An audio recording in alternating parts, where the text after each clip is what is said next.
And a very, very, very good morning to you all here live from Cheltenham. Hope everybody's well. Welcome to your CMAT Bootcamp live stream. We're going out live today for about 20, 25 minutes or so, see how it goes, to help you, update you on all things mortgages and CMAP and all those good things that you've come online for. As always, HD version on the bootcamp. If you're interested in that, contact me via email. There should be a link down there as well if you're on YouTube. Don't forget to subscribe to the channel as well, or tell all your friends, all that kind of business. Anyway, enough of that. What's been going on over the last few days in this lovely marketplace of ours? Well, apparently yesterday an asteroid swept past the Earth. This asteroid was as big as 4 times the size of Canary Wharf Tower. It was a huge thing, and it only just missed. Apparently, it was what was it, 30 million miles away, which is a long way as far as I'm concerned. But apparently, it's a near miss. But it was going at 30,000 miles per hour. So if it hit the Earth, it might have actually changed things dramatically. We don't know, do we? But the point behind that little example there is that we should make the most of every day, really, because, hey, we may not be here that much longer. Talking about what's been going on, of course, we've had RBS have finally decided to shred their RBS name and now become known as NatWest. RBS has far too much of a toxic brand. I think they've known that since 2008. It's taken them 12 years to do it. But there we go. These big organisations don't move very quickly, do they? But well done for making that great decision along the way. GDP growth have been forecast and predicted and reported. Gross domestic product, of course, reports the speed of the British economy. Flatlining last year, the last quarter, Q4 GDP growth was flatlining, and I think it was virtually nil or zero. It wasn't behind, it wasn't negative, so there's no way maybe a recession's on its way, but we're not doing particularly well. Got a bit of a Brexit bounce, which is helping the mortgage market tremendously.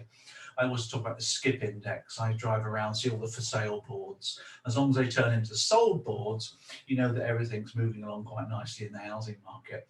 So a bit of a bounce, really. Boris is spending money.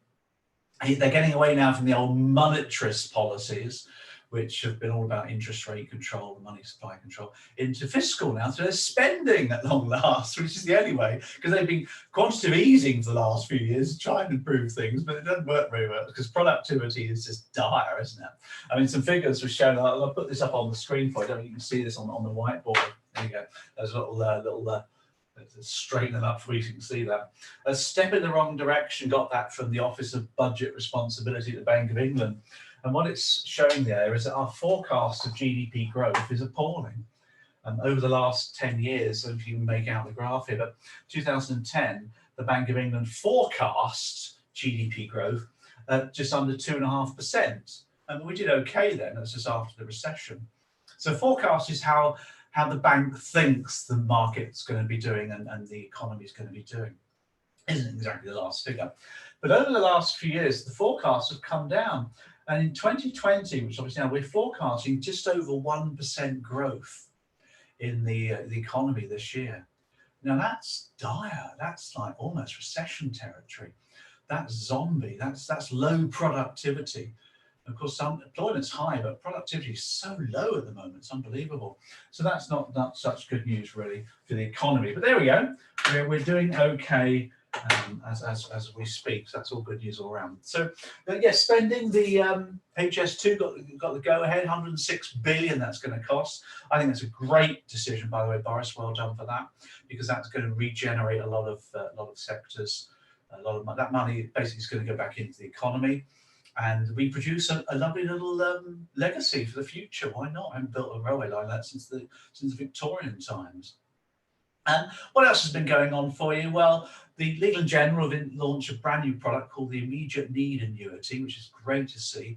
These annuities are coming in for the later life marketplace. So if you're in the later life marketplace, keep an eye on the different products that have been launched. I love the Immediate Need Annuity because what it does is an annuity, as you know, annuities where you give a lump sum to an insurance company and they give you an income for the rest of your life until you die. That's an annuity. An immediate need annuity is pretty cool because as long as you pay the income to a registered care provider, it's tax-free.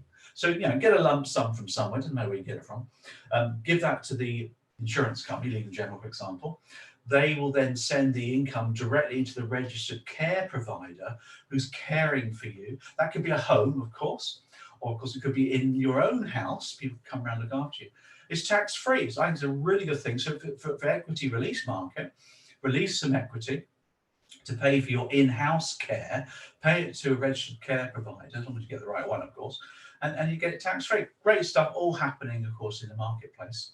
Got a couple of great little updates for you, actually, over the next few minutes, which I hope you'll enjoy.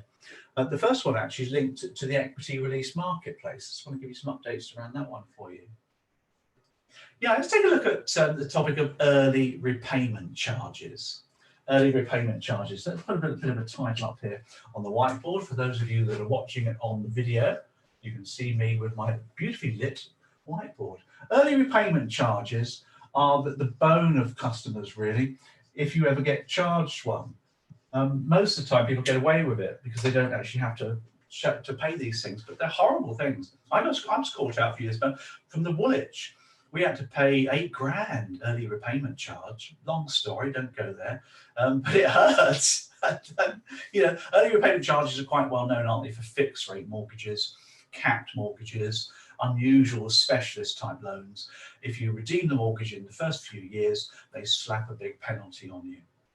And that's known, and we're okay with that because we explain it to clients. It's in the ESIS. Everyone's quite clear, key feature documents, quite clear what's going on. But in the later life market, it's a little bit different. Well, not different, but it's similar. The problem with the later life market is that you have mortgages. We're talking here about lifetime mortgages, so we're talking about lifetime here. Now, lifetime mortgage, for those of you in the know, are fixed or capped. They're fixed because the Equity Release Council do say that it has to, and that's a good thing. It's fixed for the life as well. Now, lifetime mortgage, of course, can those things can go on forever, you know, until you die. So it's a long time. So, of course, you've got an early repayment charge attached to that, haven't you? You've got an ERC, early repayment charge, which is absolutely the right thing to do. You know, you have to charge these things. And but the problem is when is that ever paid? Because some of these early repayment charges are sort of 3% plus of the actual amount of loan. And you know, you've got to think about this. So let's take a look at some of the exceptions to the rule then, first of all. They're not paid, the early repayment charges, on lifetime mortgages. First of all, on death. So, you know, if you die or you go into long-term care, then there's no early repayment charge made, which is a good thing. Obviously, that's the end of the mortgage effectively, and that's a good thing as well. They also allow you to port as well. Porting is one of our terms. Don't ever use that with clients. It's a horrible word, isn't it? But porting means that you're moving the mortgage from one lender to another without changing the size of the mortgage. Now, if you port it to a smaller property, maybe, and the numbers add up, the early repayment charge is often nullified because the Equity Release Council say that you should be able to port your mortgage if the numbers add up. So you've got a big house, maybe you want to move down to Cornwall and you transfer the lifetime mortgage to the new property in Cornwall. If there's no change to the figures, there shouldn't be an early repayment charge. And that's good. And the other one, of course, is negative equity. The Equity Release Council guys do say that there must never be negative equity caused by a lifetime mortgage.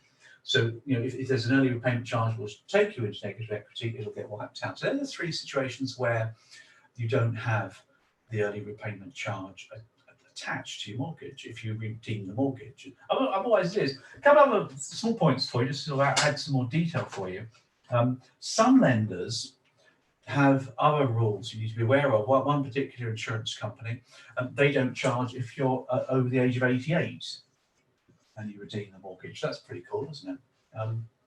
Now, insurance companies that get involved in the equity release market, such as Legal General, Aviva, Canada Life. So insurance companies love this marketplace because it really suits them. Because insurance companies, by their very nature, have big funds. So let's put a big fund over here, Sheree. They have big funds. Hopefully you can see that on your screen. Now, a fund, as we know from our studies, is where insurance companies put a load of money in there and they invest people's money, don't they, in bonds, endowments, pensions, of course. Now, these funds, of course, are stacked full of billions of pounds. And what they tend to do is they use these funds and they bring them about, they transfer the money out of the fund to give to the equity lease providers. So if you wanted a lifetime mortgage, for example, what they would do is take the money out of the fund and lend you the money. That's how they finance their lending, which is a great thing all around, really, isn't it?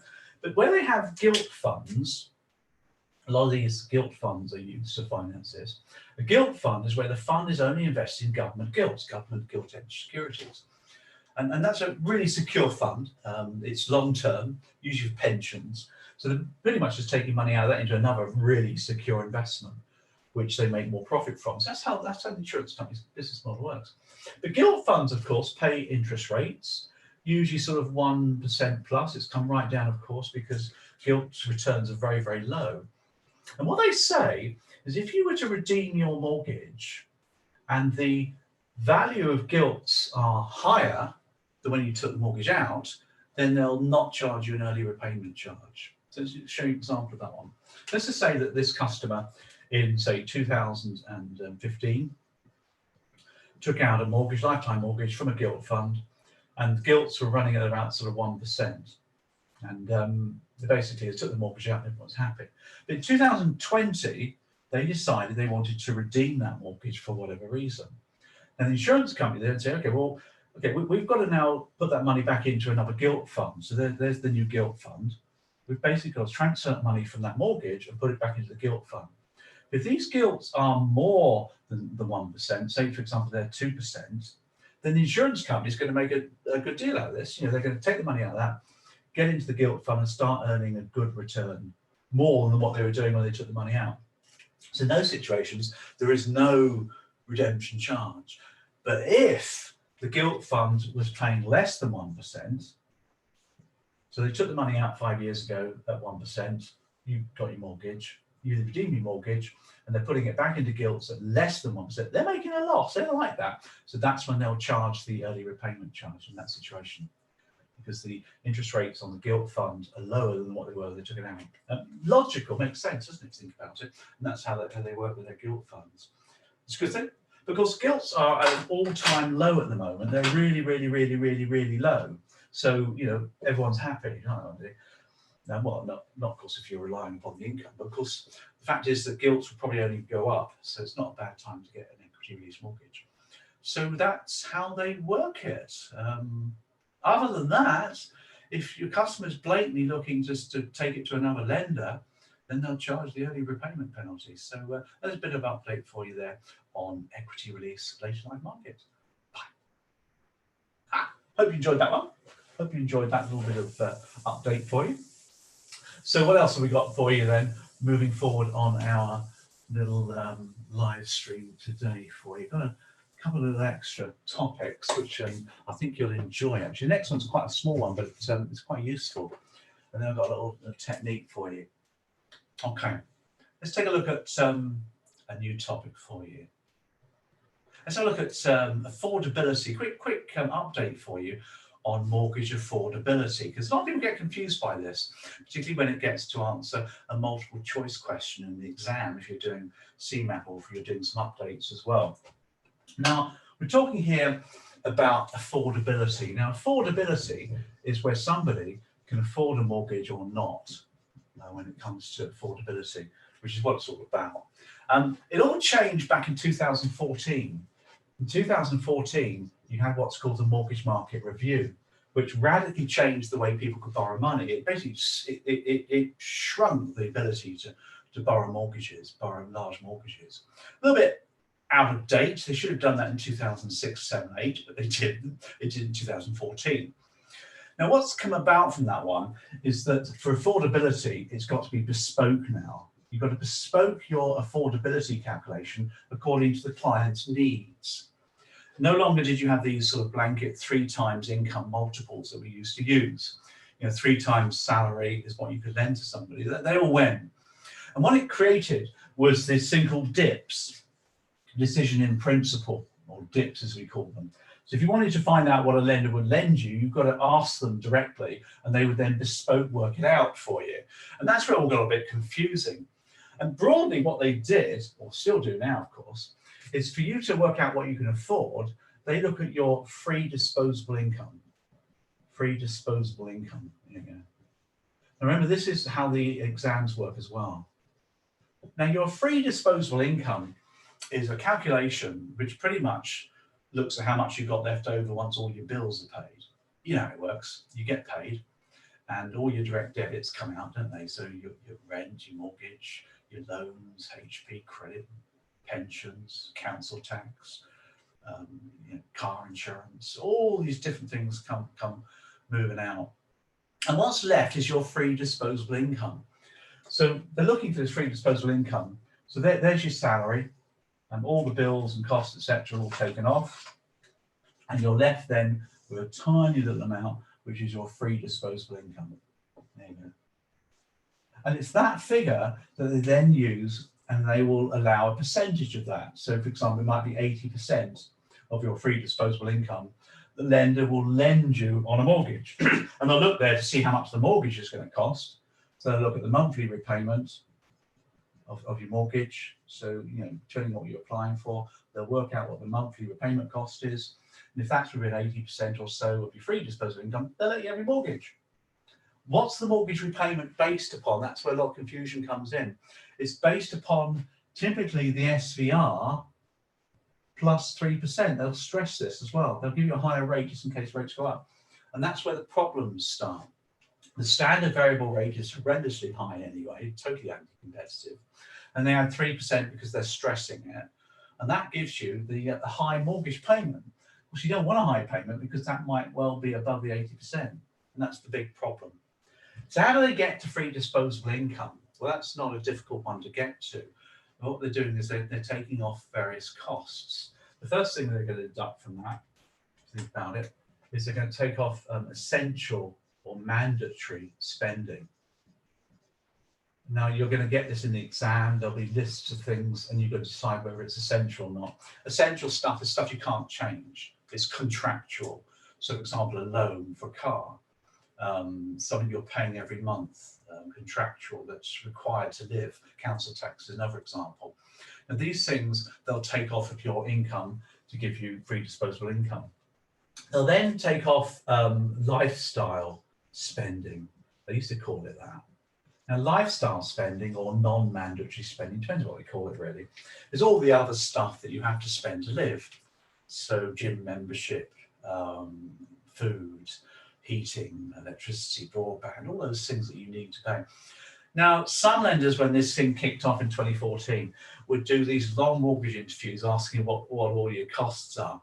And there were YouTube videos on how to turn the lenders on your side. Do you belong to a gym? No, I go running in the park. Of course, that just stopped everything. The lenders, of course, can access people's bank statements. Of course, they can. And the open banking lets them talk to people's bank statements without even looking at them nowadays. So you can work these things out. But in the exam, you haven't got that. So what they use is the Office of National Statistics, the ONS, the average cost of running a family with 2 kids in the northeast of England, for example, or in the southeast. They have average figures which they use, ONS numbers. And they come off of your income to give you the free disposable income. So that's broadly how they do that as well, which is pretty ridiculous really at the end of the day. Using average spending, how to run a 3-bedroom house, three children family is ridiculous really, isn't it? Because everybody's different. Somebody might spend £10 a month on Pure Gym, or they might spend £40 a month on David Lloyd Gym. People are all different. They might shop at Waitrose or, I don't know, a Lidl or whatever it is. People are different. So that's how they arrive at free disposable income. They then take a percentage of that.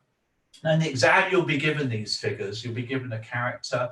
They'll have costs. You decide whether it's mandatory. To get to income hasn't changed much at all. Income is pretty much somebody's salary or net profits for self-employed people. You'll often take off things like, add things like bonuses, overtime, all those things. Again, they'll usually take half of that if it's regular. They'll take all of the bonus or overtime if it's guaranteed. So that's not a lot different to what it used to be. And that's an update for you on affordability. All changing, of course, because these dips that they're using now are becoming much more mechanized now. We're getting dips of dips now, which is an interesting one, the dips of dips. So rather than going to individual lenders for the dip, you go into one engine which searches all the lenders for the best dip. So it's all getting very automated now. So as it should. I mean, technology does all these things. Hope that's been useful. Did you enjoy that one, did you? Good. Okay. Well, we're going to move on to a last topic, which hopefully will allow you to get some value. Now, this weekend, of course, we had the terrible, terrible news of that lady from the Love Island presenter who committed suicide. I mean, how awful is that?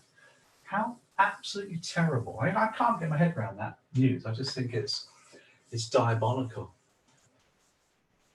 Yeah, let's take a look at the topic of feedback and resilience. Now, as a mortgage advisor, as a salesperson, you're going to have to live or breathe by the amount of business you get in. And if you're on your own, if you're bubbling along nicely, you'll get things happening in your head that will determine your motivation. And it will, believe me. You'll have good times and bad times. You'll wake up on a Monday morning feeling okay or sad, whatever it is. You'll get all sorts of things in your head. Your head determines how you perform. Now, I'm talking about this technique for you. It's called feedback and resilience, as I call it. Now, we had the terrible news this weekend of Caroline Flagg, who committed suicide following, I don't know really what went on, I don't really want to know, but she was trolled and she was given all sorts of feedback from the internet, from social media. She's a superstar. I mean, she lived on social media, and it's terrible, awful thing. It's suicide. I mean, how awful. I can't even comprehend what happened in her head.